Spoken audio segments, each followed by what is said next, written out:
Hello बच्चों, आप सभी का ऑनलाइन क्लासेज में स्वागत है। जैसे कि आप सभी को पता है कि लॉकडाउन होने के कारण सभी बच्चों को ऑनलाइन क्लासेज दी जा रही है। तो बच्चों, हमें 9th क्लास में, ठीक है, सभी सेक्शनों को ABCD सभी सेक्शनों को साइंस विषय पढ़ना होता है। ठीक है, तो साइंस हमें सभी को पढ़ना होता है। दूसरी बात बच्चों, मैं आपको क्लियर कर दूं कि साइंस सभी को पढ़ना है, चाहे आपके पास कोई भी साइड हो। ठीक है, साइंस सभी को पढ़ना होता है। तो बच्चे, जो साइंस सब्जेक्ट है, आपने 9th के 8वीं क्लास तक एक ही शिक्षक से पढ़ा था साइंस, लेकिन अभी आपको 9th क्लास से 3 शिक्षक अलग अलग आपको साइंस पढ़ाने के लिए आएंगे। ठीक है, वैसे तो आप साइंस से बच्चों पहले ही परिचित होंगे, लेकिन फिर भी एक बार जान लीजिए कि विज्ञान क्या होता है। ठीक है, वी मीन्स काश, ठीक है, यानी कि डेवलपमेंट, और ज्ञान का मतलब ज्ञान, ठीक है, नॉलेज। तो क्या रहेगा हमारा, किसी वस्तु के संगठित एवं क्रमबद्ध ज्ञान को विज्ञान कहते हैं। कुल मिलाकर बच्चों, आप एक तरीके से कह सकते हो कि किसी भी पदार्थ का या किसी भी वस्तु का एक क्रमबद्ध होना चाहिए। ठीक है, एक स्टैंडर्ड, एक तकनीकी ज्ञान क्या आ जाएगा, विज्ञान। ठीक है, इसको साइंस कहते हैं। दूसरा बच्चों, बात आती है कि जो विज्ञान है, आपको कितने मार्क का आपका एग्जाम में आता है और क्या क्या आपको पढ़ना है। अगर हम बच्चों 9th क्लास की ही बात करें, क्लास 9th की बात करें, तो बच्चों आपका जो पेपर आएंगे सभी मिलाकर 600 अंक के आएंगे, और आपको जो विषय पढ़ने हैं वे कितने पढ़ने हैं, 6 विषय। ठीक है, आपको 9th क्लास में 6 विषय पढ़ने हैं अलग अलग, हिंदी, अंग्रेजी, ठीक है, गणित या फिर होम साइंस गणित के स्थान पर दूसरा आपका क्या आ जाएगी, ड्राइंग आर्ट। ठीक है, इनमें से आपको कुल मिलाकर 6 विषय 9th क्लास में पढ़ने हैं। और बच्चे, जो सब्जेक्ट आप 9th में पढ़ते हो वही आपके 10th में पढ़ने होते हैं। ठीक है, तो इसके बाद बात आती है कि जो आपका एक सब्जेक्ट है उसका कितने नंबर का पेपर आता है। ठीक है, तो 70 अंक का आपका पेपर आएगा, और बाकी के जो 30 अंक होंगे वो आपके टेस्टों के होंगे, यानी कि 30 नंबर का आपका टेस्ट आता है और 70 नंबर का जो आपका पेपर है वो होता है। ठीक है, तो ये है बच्चों। इसके बाद बात करते हैं, ये आपको समझ में आएगा विज्ञान। बच्चों, वास्तव में विज्ञान से हम जुड़े हुए हैं। ठीक है, आप जो फोन ले रहे हो, ठीक है, जो पेन है, घर है, कपड़े है, सभी कुछ क्या है, एक विज्ञान है। ठीक है, कहीं ना कहीं हमें ये सुख सुविधाएं विज्ञान ने दी है। ठीक है, बिजली है, तो ये सब चीजें क्या है, विज्ञान के अंदर आती है। कुल मिलाकर साइंस से हम बच्चों जुड़े हुए हैं। ठीक है, जन्म से लेकर मृत्यु तक हम साइंस के अंतर्गत ही आते हैं और इसी से जुड़े हुए हैं। ठीक है, तो इसी आधार पर बच्चों हम विज्ञान को 3 भागों में बांटते हैं, यानी कि विज्ञान की शाखाएं, और इन्हीं शाखाओं के अंतर्गत आपके पीरियड लगेंगे अलग अलग। ठीक है, बात करते हैं भौतिक विज्ञान की, फिजिक्स की। ठीक है, एक आपका आ जाएगा केमिस्ट्री, तीसरा आ जाएगा आपका बायोलॉजी। बच्चों, अभी आप 8th क्लास तक तीनों के तीनों विज्ञानों को मिक्स पढ़ रहे थे। हालांकि जो आपकी बुक में है वो अभी भी मिक्स है, लेकिन इनके जो पीरियड होंगे, इनका जो चैप्टर होंगे, सभी को हम अलग अलग भागों में बांटकर पढ़ेंगे। तो सबसे पहले हमारा जो भौतिक विज्ञान है उसके बारे में जानना जरूरी है। ठीक है, भौतिक विज्ञान का मतलब है बच्चों एक तरीके से प्राकृतिक विज्ञान, यानी कि जितनी भी प्रकृति में घटनाएं घटती है वो सभी की सभी भौतिक विज्ञान के अंदर ही आती है। यदि आपको इसकी अलग से परिभाषा लिखनी हो तो आप कह सकते हो कि जो आपका द्रव्यमान है, ठीक है, या फिर आपका लीटर, समय, दूरी, ये सब चीजें जो है, ठीक है, जो गणना वाली चीजें हैं। ठीक है, मान लीजिए आपको मैंने एक कोई पेन दे दिया, पेन में जो वजन है मान लो वो 5 ग्राम है या 10 ग्राम है, तो ये सब चीजें क्या हो जाएगी, ठीक है, पेन का भार। तो क्या होगा, ये इस तरह की जो चीजें आएंगी आपकी भौतिक विज्ञान के अंदर आएंगी। ऐसे ही आपको जो घटनाएं है, मान लीजिए आप साइकिल चला रहे हो, ठीक है, ये भी क्या है, आपका भौतिक विज्ञान है। ठीक है, तो इस तरह की जितनी भी बातें होंगी ये सारी की सारी भौतिक विज्ञान के अंदर आ जाएगी। आप एक तरीके से समझ सकते हो कि विज्ञान की वह शाखा जिसके अंतर्गत ठीक है, द्रव्यमान, किलोग्राम, दूरी, इस तरह की चीजों का अध्ययन किया जाता है, तो ये आपका भौतिक विज्ञान कहलाता है। ठीक है, उसके बाद बात आती है हमारी रसायन विज्ञान, केमिस्ट्री। बच्चों जो रसायन विज्ञान है ये पदार्थों से जुड़ा हुआ है। ठीक है, ऐसे तो सभी कुछ पदार्थ है भाई, लेकिन हमारे जो पदार्थ है वो 3 भागों में बांटा जाता है, ठोस, द्रव, दूसरा गैस। ठीक है, ठोस, द्रव, गैस, 3 भाग है पदार्थों के। इन्हीं सभी का अध्ययन, ठीक है, विज्ञान की जिस शाखाएं में करेंगे वो होगी हमारी रसायन विज्ञान। तो रसायन विज्ञान क्या हो जाएगा, इसकी परिभाषा, विज्ञान की वह शाखा जिसके अंतर्गत पदार्थों के वर्गीकरण का, ठीक है, या एक तरीके से दवाइयों का अध्ययन किया जाता है, वो भी आपका रसायन विज्ञान कहलाता है। ठीक, इसके बाद आता है हमारा जीव विज्ञान। ठीक है, जीव विज्ञान, विज्ञान की वह शाखा, नाम से पता चल रहा है जीव विज्ञान, जीव जंतु है ना, तो विज्ञान की वह शाखा जिसके अंतर्गत पेड़ पौधे और जीव जंतु का अध्ययन किया जाता है, वो जीव विज्ञान कहलाता है।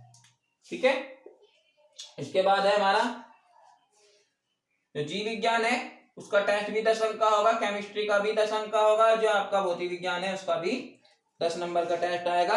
तो कुल मिलाकर ये टेस्ट हमारे 30 अंक के हो जाएंगे। इसको आप बना लेंगे अपनी नोटबुक में से ही। ठीक है बच्चों, हमें जो यहाँ पढ़ना है, हमें पढ़ना है जीव विज्ञान। ठीक है, हमारा यहाँ कौन सा ब्रांच आ जाएगा विज्ञान का, बायो आ जाएगा, जीव विज्ञान आ जाएगा, जीव विज्ञान।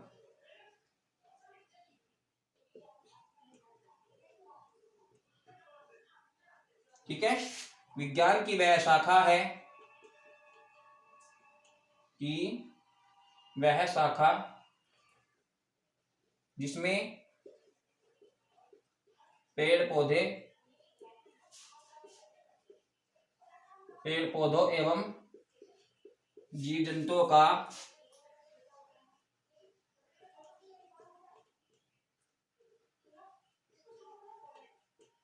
अध्ययन करते हैं।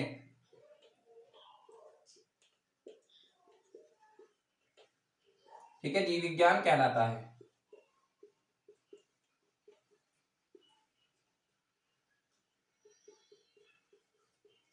ठीक है, आगे चलकर बच्चों जीव विज्ञान को भी 2 भागों में बांटा जाता है। ठीक है, इसको जूलॉजी कहते हैं और दूसरे को बॉटनी कहते हैं। ठीक है, यहाँ अभी आपको इसके अलग अलग खंडों में पढ़ने की जरूरत नहीं है, एक के अंदर ही हमारी दोनों चीजें आ जाएंगी। इसके बाद है फादर ऑफ बायोलॉजी। जीव विज्ञान के पिता, हिंदी में लिख लेता हूं, जीव विज्ञान के पिता, फादर ऑफ बायोलॉजी कौन है, अरस्तु हैं। ये बहुत महत्वपूर्ण है बच्चों, किसी भी बात को जानने के लिए या विज्ञान को पढ़ने के लिए अरस्तु के बारे में जानना बहुत जरूरी है। अरस्तु क्या है, फादर ऑफ बायोलॉजी यानी कि जीव विज्ञान के पिता है।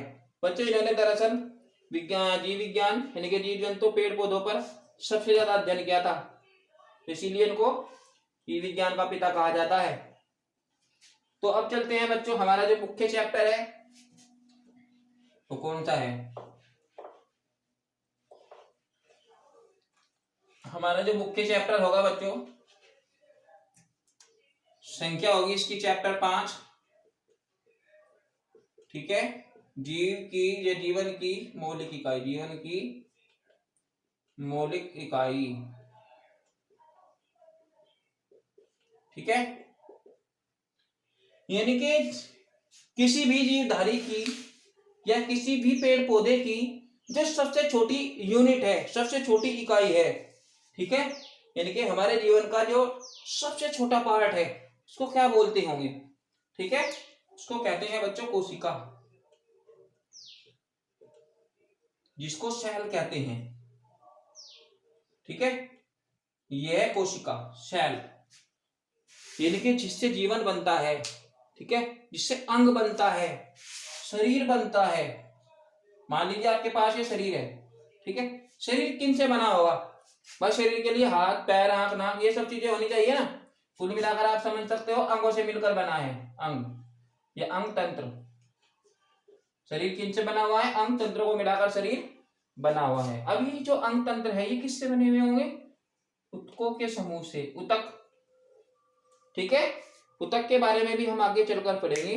ऊतक, टिश्यू।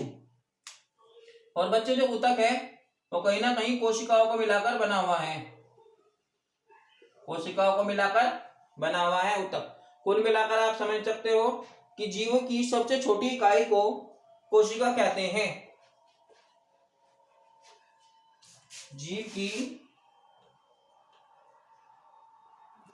सबसे छोटी इकाई को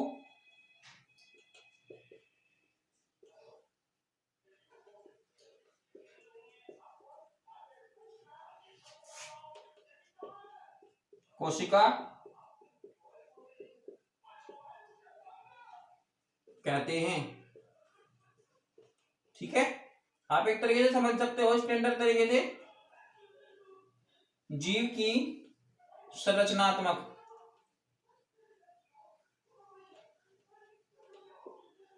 एवं क्रियात्मक इकाई, जीव की संरचनात्मक एवं क्रियात्मक इकाई,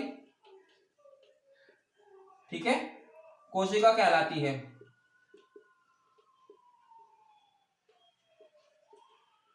कहलाती है।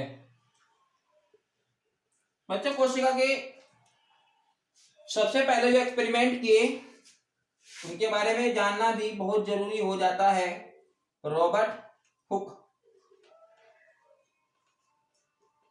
ठीक है, तो बच्चों रॉबर्ट हुक ने कोशिका के जो बहुत सारे एक्सपेरिमेंट किए, तो कौन है? रॉबर्ट हुक, साइंटिस्ट है। ठीक है, कई बार एग्जाम में पूछा भी जाता है कि कोशिका की खोज किसने की थी? तो कोशिका की खोज किसने की थी?